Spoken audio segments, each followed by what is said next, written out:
सुनो, जिंदगी पुकार रही है तुमको, बढ़े चलो। दी स्टैंडर्ड कॉलेज, रोशन, पुरअज़्म और सेहतमंद मुस्तकबिल का अमीन। जिंदगी को बावकार तरीके से रवादावा रखने और नौजवानों के महफूज मुस्तकबिल के लिए स्टैंडर्ड कॉलेज ने ऑनलाइन क्लासेस का आगाज किया है, ताकि हमारे बच्चे तालीम की शाहराह पर गामजन रहें। गैर यकीनी हालात में यकीनी मुस्तकबिल। दी स्टैंडर्ड कॉलेज के साथ admission open. FSC, ICS, ICOM, FA, BS Zoology, Chemistry, Physics, Math, CS, IT, Economics, English, Psychology, BBA, BA, BSc, BCom। आए पाकिस्तान को आगे बढ़ाएं, मुहतात होकर और एतमाद के साथ। The standard college, girls campuses, Paris road, Hajipura road, Saidpur road Khichian, boys campus, circular road. बिस्मिल्लाहिर्रहमानिर्रहीम। अस्सलाम वालेकुम स्टूडेंट्स। बेटा कैसे हैं आप सब? उम्मीद करता हूँ आप सब खैरियत से होंगे। बच्चों हमने जो है वो अपना चैप्टर नंबर 5 जो है वो अल्हम्दुलिल्लाह कल क्लोज़ किया। उसमें हमने सारी चीज़ें जो हैं with respect to the smart syllabus हमने उनको जो है वो अच्छी तरह से कवर करने की कोशिश की, और सारे का सारा चैप्टर जो है वो सारी थ्योरीज आपस में रिलेट कर रही थी। First of all today we are going to study the lecture number 11।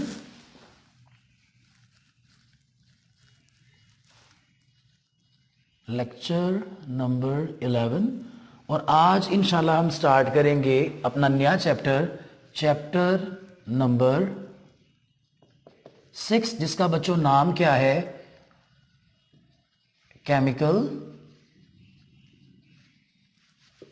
Bonding. ठीक हो गया बच्चों? हमने थोड़ा सा ओवरव्यू देख लेते हैं, ओवरव्यू ले लेते हैं। हमने चैप्टर नंबर 5 में क्या क्या देखा, क्या क्या पढ़ा, और उसमें थ्योरीज जो है वो आपस में किस तरह से रिलेट कर रही थी। फर्स्ट ऑफ ऑल हमने जो बात शुरू की बच्चों, वो हमने बात शुरू की सब एटॉमिक पार्टिकल्स से। उसमें हमने ये देखा कि किस तरह से हम कहते हैं कि एटम जो है वो मज़ीद छोटे छोटे पार्टिकल से मिलके बना होता है। तो ये आपने जिस दिन केमिस्ट्री स्टार्ट की थी फर्स्ट ईयर की, आपने वेरी फर्स्ट डे जो था वो इसको पेज नंबर 1 में ही पढ़ लिया था। लेकिन उसने ये भी बताया था कि हमारे पास जो फंडामेंटल पार्टिकल्स हैं वो इलेक्ट्रॉन, प्रोटॉन और न्यूट्रॉन है। तो बेटा हमने इसके अंदर इसकी डिस्कवरी की बात की। हमने डिस्कवरी ऑफ इलेक्ट्रॉन देखा, उसकी प्रॉपर्टीज, फिर डिस्कवरी ऑफ प्रोटॉन, उसकी प्रॉपर्टीज, फिर डिस्कवरी ऑफ न्यूट्रॉन, और फिर हमने उसकी प्रॉपर्टीज को स्टडी किया। फिर हम इलेक्ट्रॉन की तरफ चले गए और हमने मेजर किया किसको? चार्ज ऑफ इलेक्ट्रॉन को, जो कि हमने पेज नंबर 122 के ऊपर मेजरमेंट ऑफ E/m वैल्यू में किया, जिसकी वैल्यू हमारे पास क्या आई थी? 1.7588 मल्टीप्लाई 10⁻11। उसके बाद बच्चों हमने क्या किया? मिलिकन्स ऑयल ड्रॉपलेट जो है वो मेथड पढ़ा, जो कि लॉन्ग क्वेश्चन के लिहाज से जो है वो बहुत ज़्यादा इंपॉर्टेंट टॉपिक है। ये बच्चे अक्सर चैप्टर खत्म होता है ना तो पूछते हैं सर इसमें शॉर्ट क्या है, इसमें लॉन्ग क्या है। तो इसलिए मैं आपको एक 2 मिनट्स का ओवरव्यू दे रहा हूँ कि आपने पिछले चैप्टर में क्या क्या पढ़ा और उसमें क्या क्या बातें थी। और इसमें बेटा हमने क्या किया? हमने चार्ज ऑन इलेक्ट्रॉन को फाइंड किया, जो कि आपके पास 1.6022 मल्टीप्लाई 10⁻⁻9 था रीसेंट रिसर्चेस के मुताबिक। और जो हमारे पास जो है वो जो मिलिकन्स की जो हमारे पास वैल्यू थी वो 1.59 मल्टीप्लाई 10⁻⁻19 थी, जो कि अप्रॉक्सीमेटली बिल्कुल सेम है अगर आप वैल्यूज को राउंड ऑफ कर लें।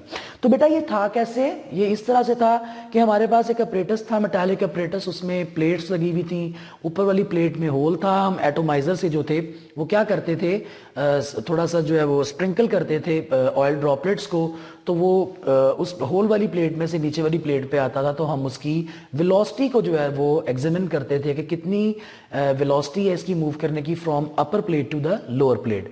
तो यही काम हमने सेकंड केस में किया, और उसमें हमने क्या किया? पोटेंशियल डिफरेंस को जो है वो अप्लाई करके तो हमने इसको जो है वो मालूम किया।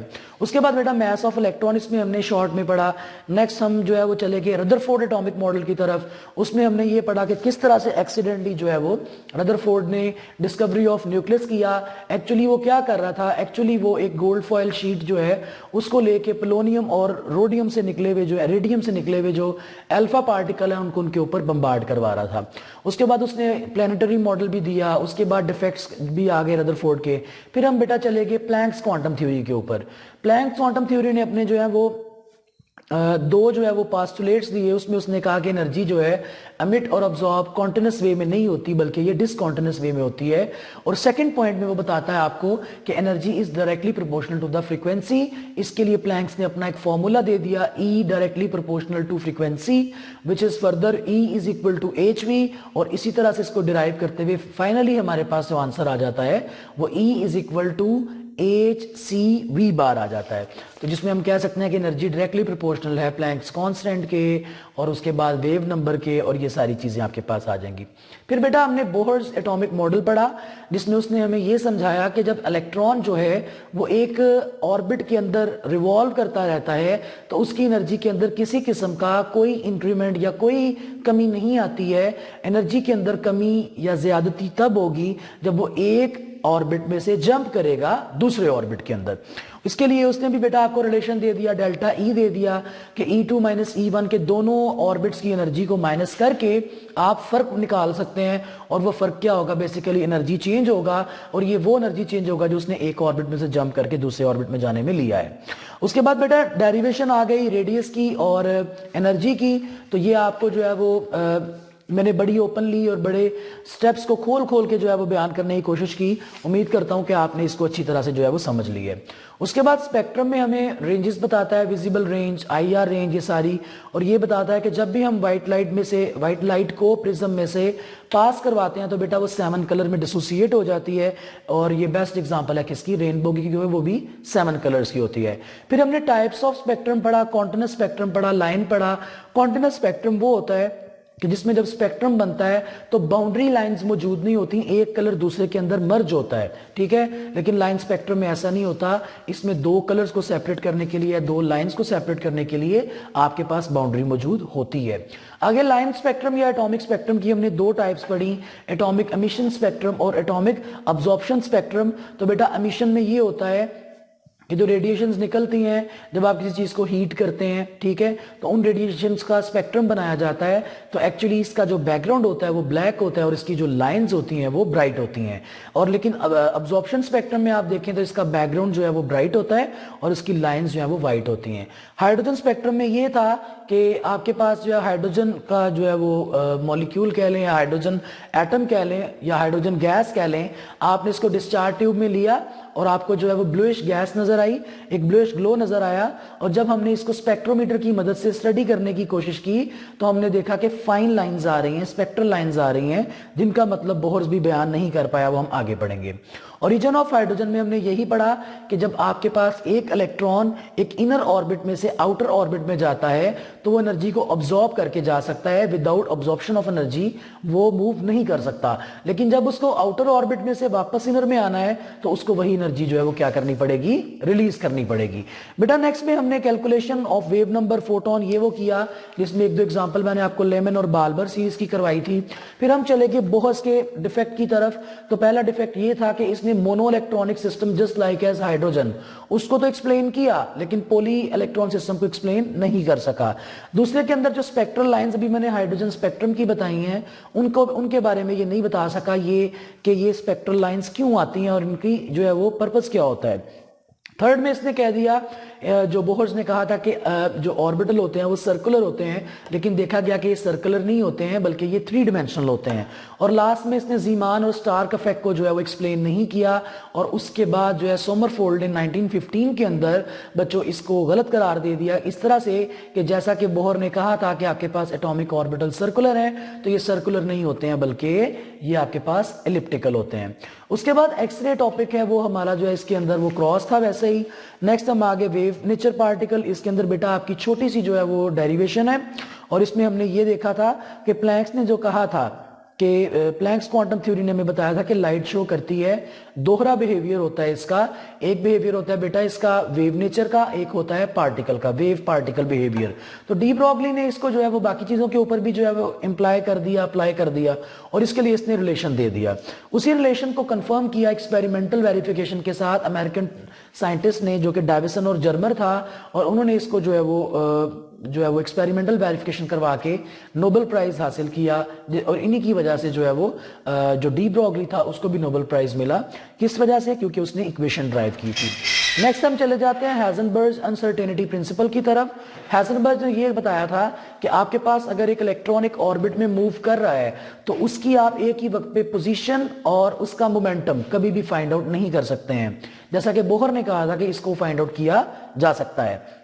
नेक्स्ट कॉन्सेप्ट ऑफ ऑर्बिटल, उसमें यह बताता है कि आपके पास इलेक्ट्रॉन को फाइंड आउट करने की, इलेक्ट्रॉन को विजुलाइज करने की सबसे ज्यादा मैक्सिमम पॉसिबिलिटी या प्रोबेबिलिटी कहां पे होती है। तो ये हमें श्विंगर ने, 3 लोगों ने इस पे काम किया, श्विंगर, हाइजेनबर्ग और डायरेक ने।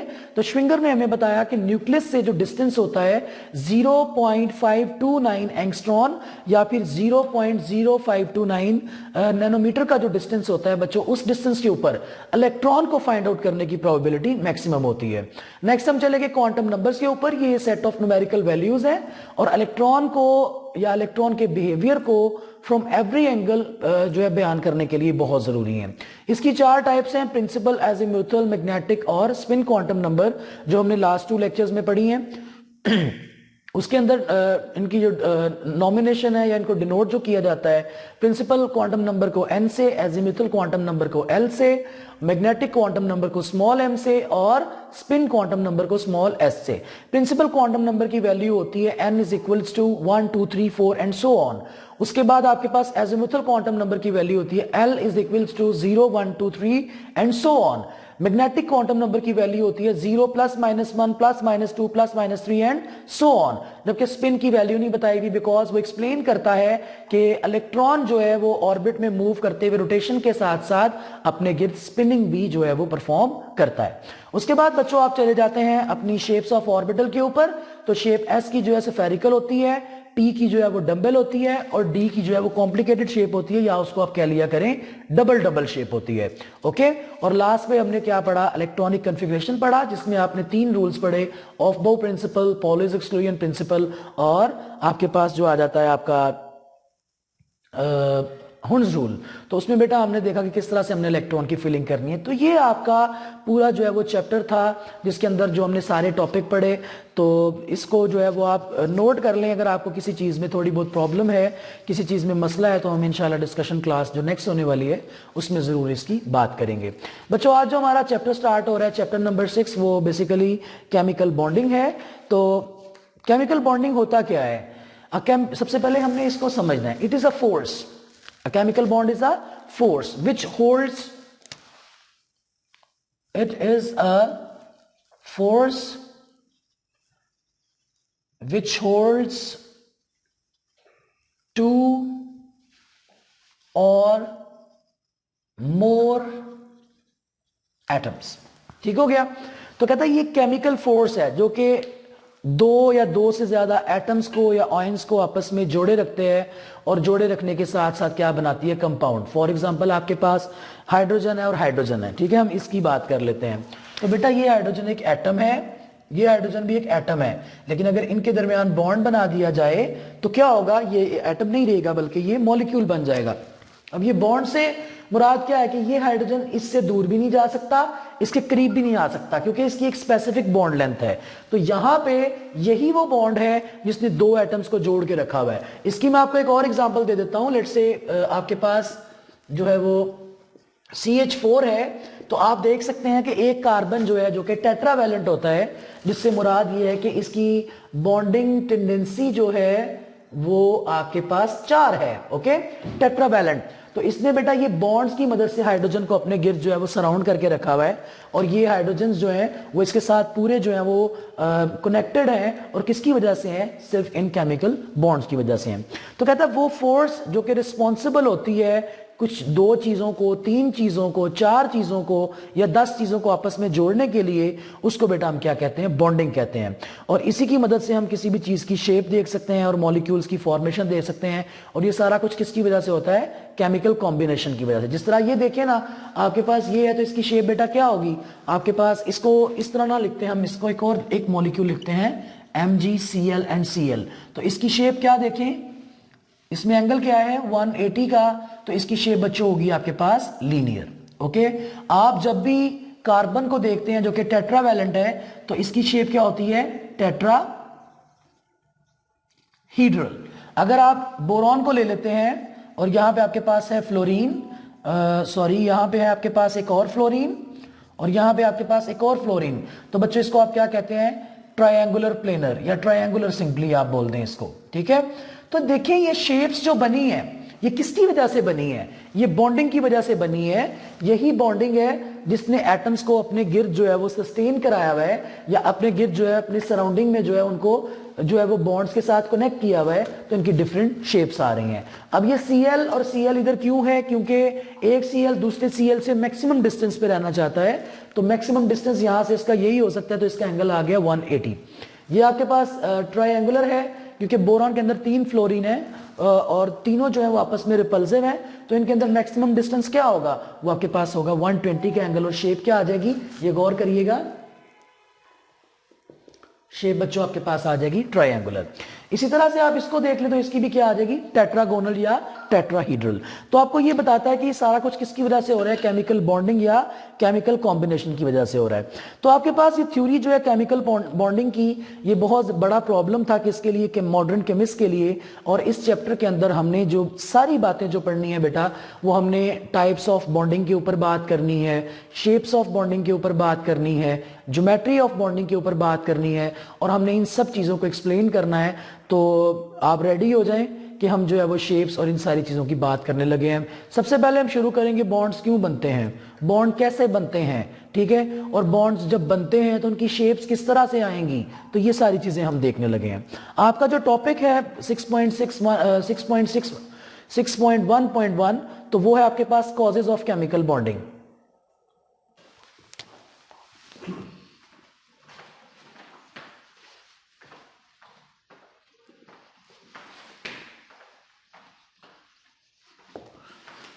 जी बच्चों, कॉजेज ऑफ केमिकल बॉन्डिंग, कि केमिकल बॉन्डिंग क्यों होती है।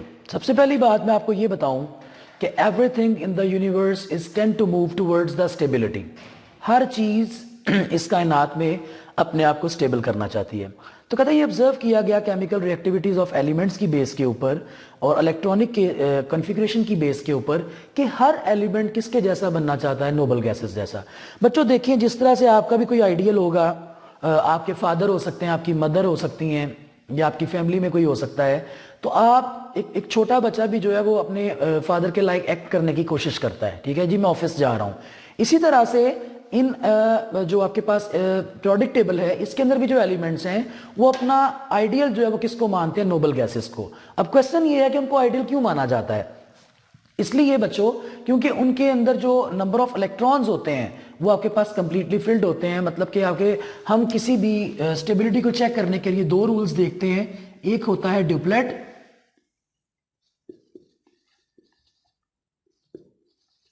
एक होता है ऑक्टेट। मतलब कि such type of element which contains 2 electron in their outermost shell is known as duplet, and such type of electron which have capability to attain 8 electron in its outermost shell is known as octet, और इसी को हम octet rule भी कहते हैं।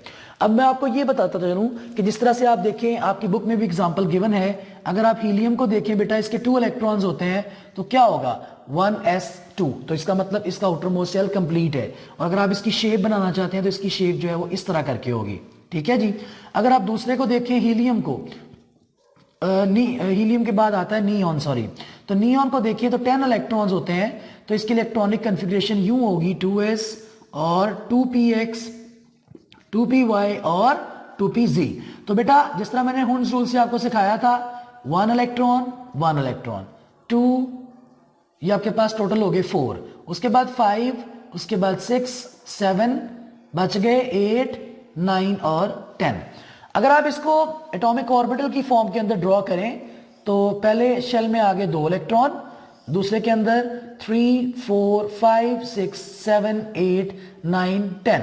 इसके outer most में electron गिने 1 2 3 4 5 6 7 8, ठीक है। तो इसका मतलब इसका आउटर मोस्ट शेल जो कि ऑक्टेट होना चाहिए था वो ऑक्टेट कंप्लीट है, तो ये क्या होगा, स्टेबल। अगर बच्चों आप ऑर्गन को लिख लें तो ऑर्गन के पास नंबर ऑफ इलेक्ट्रॉन्स होते हैं 18, तो 10 इनको कंसीडर करें, ऊपर इसके एक और शेल बनाएं तो उसके अंदर भी 8 आ जाएंगे, तो आप कहेंगे ऑर्गन भी जो है वो क्या है, स्टेबल है। लिहाजा we can say that the noble gases which contain elements helium, neon, argon, krypton, xenon और रेडॉन, इनके अंदर सबके सब जो आउटर मोस्ट शेल होते हैं वो स्टेबल होते हैं और ये कभी भी आम कंडीशंस के ऊपर हम ये नहीं कह सकते हैं कि ये रिएक्ट करते ही नहीं हैं। ये रिएक्ट जरूर करते हैं लेकिन नॉर्मल कंडीशंस के ऊपर ये रिएक्ट नहीं करते हैं। और रिएक्ट ना करने की वजह ये होती है बेटा, कोई भी चीज रिएक्ट तब करती है कि जब उसके पास इलेक्ट्रॉन की कमी या ज्यादती होती है। जब इलेक्ट्रॉन की कमी या ज्यादती होगी, कमी होगी तो वो इलेक्ट्रॉन लेगा, मतलब कि एक्सेप्टर बन जाएगा, जिसको आपने पढ़ा हुआ है एनाइन बन जाएगा, ठीक है। और जब ज्यादती होगी तो वो इलेक्ट्रॉन डोनेट करेगा, डोनर बन जाएगा, ठीक है। तो ये इनके पास ना तो इलेक्ट्रॉन की कमी होती है ना इलेक्ट्रॉन की ज्यादती होती है, लिहाजा ये किसी भी नॉर्मल एक्सटेंट के ऊपर रिएक्ट नहीं करते हैं। हाँ, आप इनको अगर ड्रास्टिक कंडीशंस देते हैं या फोर्सफुली आप इनको रिएक्ट करवाते हैं तो ये कुछ कंपाउंड्स बनाते हैं, जिस तरह से बुक में लिखा हुआ है। जीनॉन डाइफ्लोराइड बना सकते हैं ये XeF2, उसके बाद जीनॉन टेट्राफ्लोराइड बना सकते हैं, उसके बाद XeOF4 बना सकते हैं, जीनॉन ट्राइऑक्साइड बना सकते हैं। इस तरह के कंपाउंड जो हमारे पास इनके मिल जाते हैं। तो कहता है कि ये जो आपके पास गैसेज हैं are the most stable of all the elements, ये तमाम एलिमेंट में से स्टेबल हैं। तो जो हम हमारे पास रीजन है नीचे के, हीलियम के पास आउटर मोस्ट शेल में 2 और नियॉन के पास 10 इलेक्ट्रॉन है टोटल और आउटर मोस्ट शेल में 8 इलेक्ट्रॉन है। तो ये बच्चों आप इन चीजों से देख सकते हैं कि किस तरह से ये स्टेबल है और क्यों ये रिएक्ट नहीं करते। तो आइए हम जो ऐसी कुछ एग्जांपल्स देखते हैं। तो कहता है जब आप बोथ टेंडेंसीज को देखते हैं सर्टेन केसेस के अंदर, तो आपके पास बॉन्डिंग किस तरह की होती है, या तो लॉस ऑफ इलेक्ट्रॉन होता है या फिर गेन ऑफ इलेक्ट्रॉन होता है। तो आइए हम देखते हैं, इसमें जो हमें बुक में एग्जांपल दी हुई है पेज नंबर 156 के ऊपर, उसमें बेटा पहली एग्जांपल में कहता है NaH। आइए NaH की बात करते हैं। तो बच्चों देखें, सोडियम के पास नंबर ऑफ इलेक्ट्रॉन होते हैं 11, ठीक है। मैं एटॉमिक ऑर्बिटल ही ड्रॉ कर देता हूं, इजी रहेगा आपके लिए। ये बेटा आपके पास आ गया, ये आपके पास आ गया 1 इलेक्ट्रॉन, ये आ गया दूसरा। उसके बाद हम चलते हैं अगले शेल की तरफ, 3 4 5 6 7 8 9 10 और उसके बाद लास्ट शेल में कितने हैं, 1 इलेक्ट्रॉन। अब हम बात कर रहे थे NaH की। अगर H की बात करें तो ये आपके पास है जी हाइड्रोजन के लिए एटॉमिक ऑर्बिटल, तो इसके पास बच्चे होता है आउटर मोस्ट शेल में 1 इलेक्ट्रॉन। देखिए मैंने अभी लिखा हुआ है कि डुप्लेट और ऑक्टेट को कंप्लीट करने के लिए हम जो है वो कोशिश करते हैं और अपने एलिमेंट को या हमारा एलिमेंट इलेक्ट्रॉन लूज या गेन करके खुद को स्टेबलाइज करने की कोशिश करता है। तो यहां पे देखिएगा, अगर हम हाइड्रोजन की बात करते हैं तो हाइड्रोजन के आउटर मोस्ट के शेल में सिर्फ 1 इलेक्ट्रॉन है, होने कितने चाहिए थे, 2। अगर सोडियम की बात करें तो इसके आउटर मोस्ट शेल में सिर्फ 1 इलेक्ट्रॉन है, होने कितने चाहिए थे, 8। तो बच्चों अब यहां पे हमने सिचुएशन को देखना है कि यहां पे 1 इलेक्ट्रॉन देना आसान है या 7 इलेक्ट्रॉन्स लेने आसान है। हर काम के लिए आपको एनर्जी रिक्वायर्ड होती है, हर काम के लिए आपको एनर्जी रिक्वायर्ड होती है। तो हमारे पास अगर यहां पे देखें तो 7 इलेक्ट्रॉन्स लेने में बहुत ज्यादा टाइम और बहुत ज्यादा एनर्जी जो है वो आपकी यूटिलाइज होगी।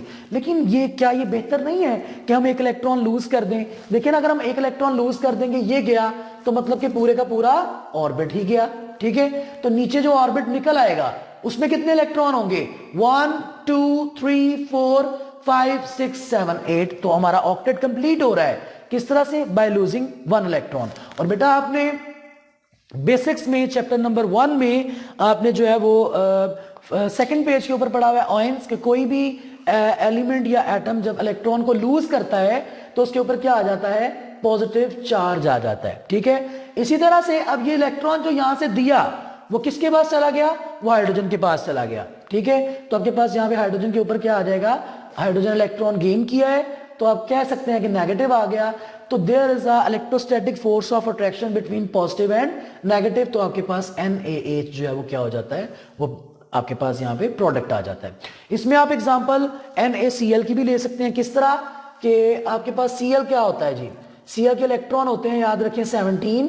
तो 1 2 3 4 5 6 7 8 9 10 और लास्ट ऑर्बिट में कितने इलेक्ट्रॉन आ जाएंगे, 11 12 13 14 और ये आपके पास आ गए। अब आप आउटर मोस्ट शेल में देखें कि 7 इलेक्ट्रॉन है।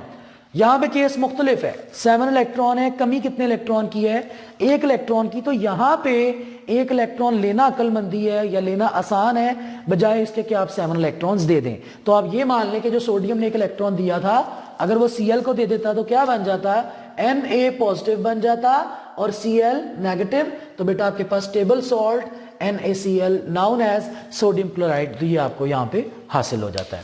अगर आप दूसरी एग्जांपल की बात करें तो दूसरी एग्जांपल आपकी बुक आपको दे रही है HF की, हाइड्रोजन फ्लोराइड की। तो आइए देखते हैं। अब ये क्या था, ये कंप्लीट ट्रांसफर ऑफ इलेक्ट्रॉन थी। क्या थी, कंप्लीट ट्रांसफर ऑफ इलेक्ट्रॉन थी। लेकिन जो अब नेक्स्ट एग्जांपल आप पढ़ने लगे हैं वो है हाइड्रोजन और फ्लोराइड की। तो आइए देखते हैं। हम यहां पे ड्रॉ करते हैं F को, मैंने F लिख दिया ताकि आपको समझ आ जाए। फ्लोरीन है तो फ्लोरीन का एटॉमिक नंबर होता है 9, तो 1 and 2, 3, 4, 5, 6, 7, 8 और 9। अब बच्चों इसके आउटरमोस्ट शेल में इलेक्ट्रॉन काउंट करें तो 1, 2, 3, 4, 5, 6 और 7 है। ठीक है। इन कंपैरिजन अगर हम यहां पे जो है वो हाइड्रोजन को ड्रॉ करते हैं तो हाइड्रोजन के आउटरमोस्ट शेल में कितने इलेक्ट्रॉन होते हैं, 1। अब यहां पे केस ये है, इधर केस क्या था, एक के पास इलेक्ट्रॉन ज्यादा था और एक के पास, इसको देख लें क्लोरीन को या इसको देख लें हाइड्रोजन को, इसके पास इलेक्ट्रॉन कम था। लेकिन यहां पे केस ये है कि दोनों के पास एक एक इलेक्ट्रॉन की कमी है, मतलब दोनों ही जरूरतमंद हैं। इसके पास भी डुप्लेट होने के लिए एक इलेक्ट्रॉन कम है और इसके पास भी ऑक्टेट होने के लिए एक इलेक्ट्रॉन कम है। तो यहां पे बच्चों हम क्या करते हैं, हम एक सिस्टम जो हमने पढ़ा था, एक टाइप ऑफ बॉन्डिंग पढ़ी थी जो कि कहलाती है कोवलेंट बॉन्डिंग। तो यहां पे हम क्या कर लेंगे, कोवलेंट बॉन्डिंग कर लेंगे, जिसकी डेफिनेशन क्या होती है, mutual sharing of electrons between two atoms or elements is called